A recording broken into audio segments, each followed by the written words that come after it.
Margy, do you support the Queensland government's go hard, go early approach?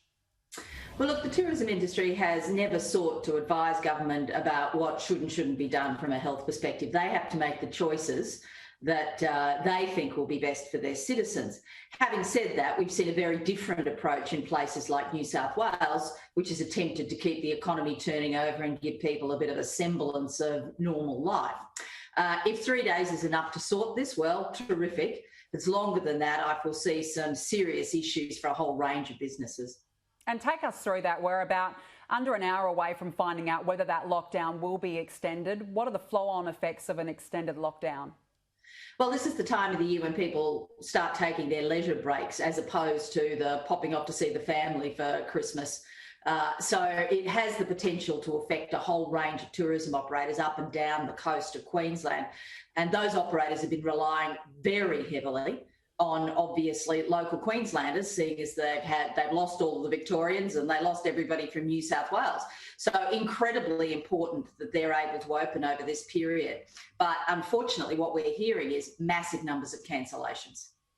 And just on that, I mean, how much time was the industry given to prepare for this 3-day lockdown? Not a lot, but then again, that would be pretty standard around the country. You know, the classic is, of course, the Victorian border closure, drop of a hat, instant, and not just, terrible news for the industry, but just incredibly inconvenient for travellers. And all of these issues are going to contribute to a complete lack of confidence in people's willingness to travel or go anywhere or book anything.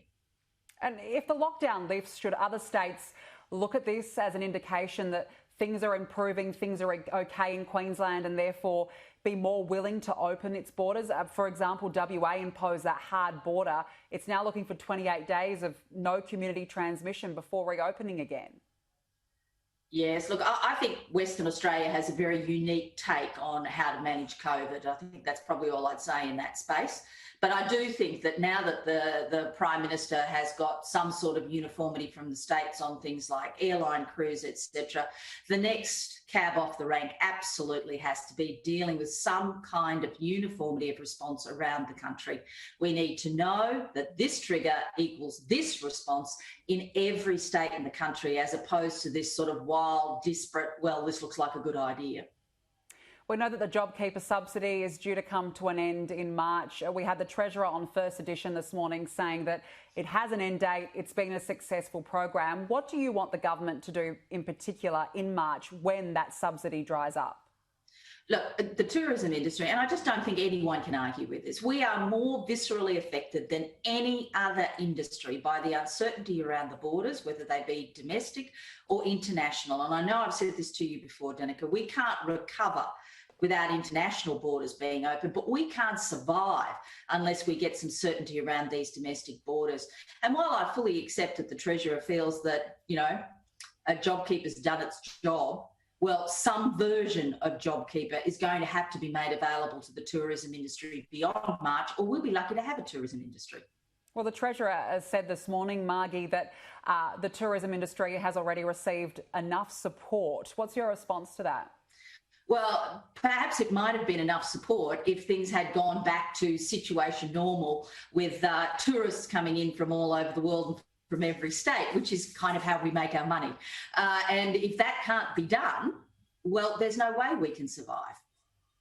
National Cabinet on Friday made a raft of changes, including the testing of those before they enter Australia and mandatory daily testing of quarantine workers. Does it give you confidence about the future of travel?